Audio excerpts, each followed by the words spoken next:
नमस्कार, स्वागत है आप सभी का सुजस सारांश की इस क्लास में। इस क्लास में हम पढ़ते हैं राजस्थान का करंट अफेयर्स, जिसका आधार होता है राजस्थान सरकार की सुजस पत्रिका। शुरुआत करते हैं हेडलाइंस के साथ। सबसे पहली जानकारी, शिक्षा मंत्री ने सुनी परिवेदनाएं, लोगों से मुलाकात की, उनकी समस्याएं सुनी। अगली जानकारी है, मुश्किल पलों में मददगार बनी टेलीमानस।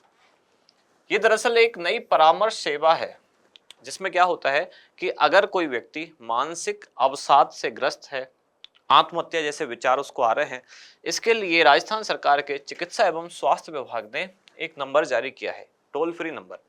और कोई भी ऐसा व्यक्ति जो किसी भी मानसिक अवसाद में है, हो सकता है कोई छात्र या छात्रा हो जो किसी एग्जाम की वजह से अवसाद में हो, या कोई अपने निजी जीवन में किसी अवसाद में हो, तो कोई भी व्यक्ति यहाँ टेलीमानस सेवा का उपयोग करते हुए, यानी कि दिए गए नंबर पर, एक टोल फ्री नंबर पर कॉल करके अपनी समस्या वहां बता सकता है, और वहां जो संबंधित व्यक्ति हैं उनको सही सलाह देंगे, साथ ही उन्हें उस अवसाद से निकालने में भी मदद करेंगे।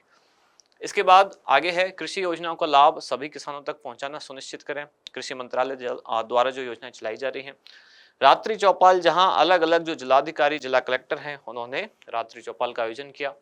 आंगनवाड़ी कार्यकर्ता को मोबाइल फोन उपलब्ध कराएं, मुख्य सचिव सुधांश पंत ने ऐसे निर्देश दिए। और अतिरिक्त मुख्य सचिव के निर्देश, जिसमें राजस्थान में आरएमआरएस से स्वास्थ्य सेवाएं सुदृढ़ करने की जानकारी दी गई। अगली जानकारी है, मुख्यमंत्री ने कुछ अलग अलग बैठक ली, जिसमें जल जीवन मिशन की समीक्षा बैठक, और जिसमें कहा गया अगली बैठक में कि जो लंबित भर्ती परीक्षाएं हैं राजस्थान में, उनको शीघ्र ही पूरा कराया जाए। एक तरफ जल जीवन मिशन से संबंधित जानकारी है, और दूसरी तरफ जो लंबित भर्ती परीक्षाएं हैं उनसे संबंधित जानकारी। प्रदेश में मौसमी बीमारियों पर प्रभावी नियंत्रण। अब आने वाले मानसूनी सीजन को देखते हुए कुछ मौसमी बीमारियां जैसे कि डेंगू, मलेरिया, इनके रोगी लगातार बढ़ रहे हैं, तो इनके लिए पहले से ही नियंत्रण प्रयास किए जा रहे हैं। 100 करोड़ रुपए के बजट से महाराणा प्रताप टूरिस्ट सर्किट विकसित होगा।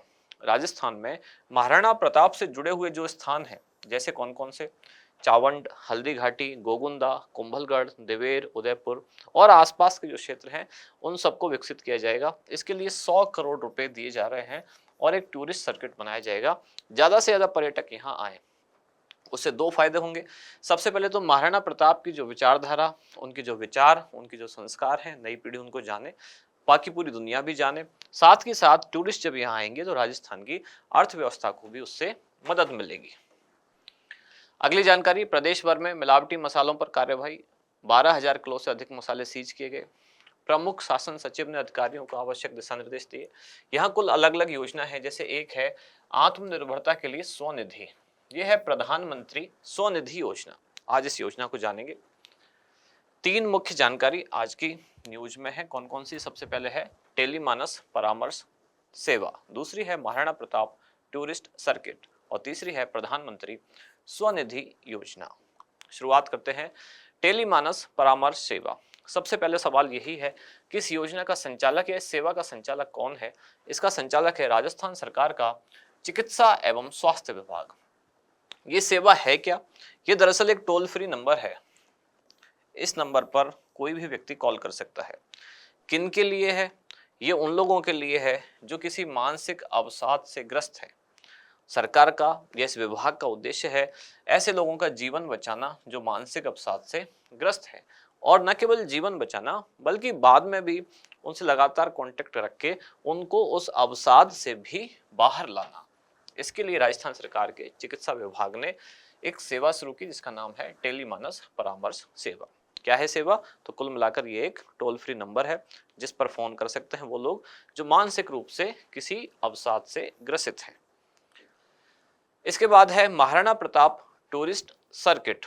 तो शुरू में जैसा मैंने कहा, महाराणा प्रताप के जीवन से जुड़े हुए जो कुछ खास खास स्थान हैं, जैसे चावंड, हल्दी घाटी, गोगुंदा, कुंभलगढ़, देवेर, उदयपुर, इन सभी को सम्मिलित करते हुए एक टूरिस्ट सर्किट बनाया जाना है, महाराणा प्रताप टूरिस्ट सर्किट। जिसका उद्देश्य क्या है? पहला उद्देश्य तो नई पीढ़ी को महाराणा प्रताप के जीवन से जुड़ी हुई जो घटनाएं हैं उनसे प्रेरणा वो ले सके। दूसरी है महाराणा प्रताप का संदेश पूरी दुनिया में पहुंच सके।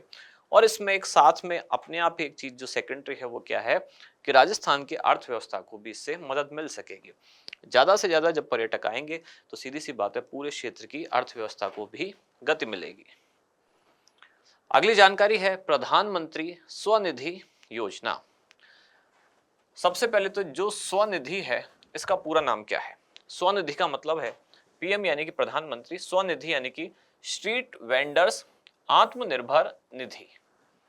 यानी नाम में ही पता चल रहा है योजना किन के लिए है। ये है स्ट्रीट वेंडर्स।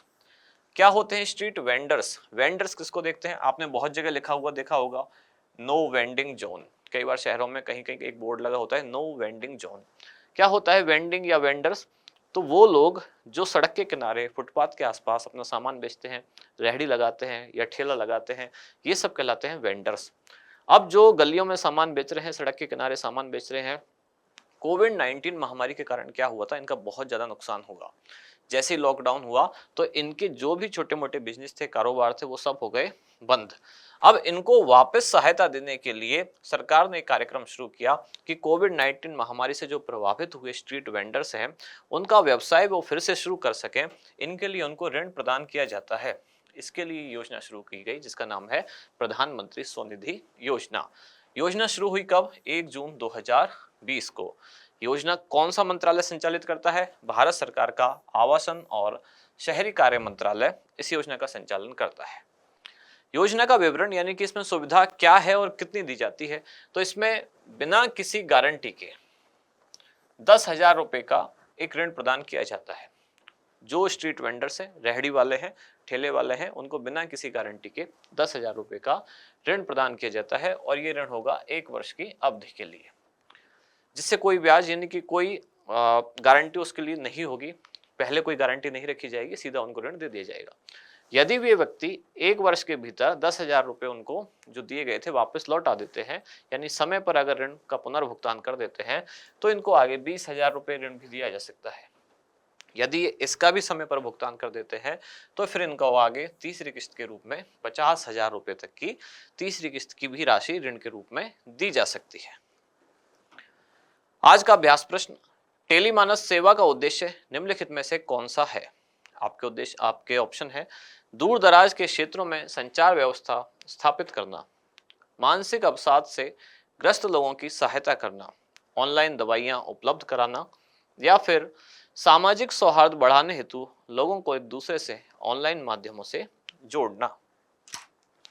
क्या होगा इसका सही उत्तर, वो आप बताएं कमेंट्स में। अब मिलते हैं कल अगली न्यूज के साथ अगली क्लास में। धन्यवाद।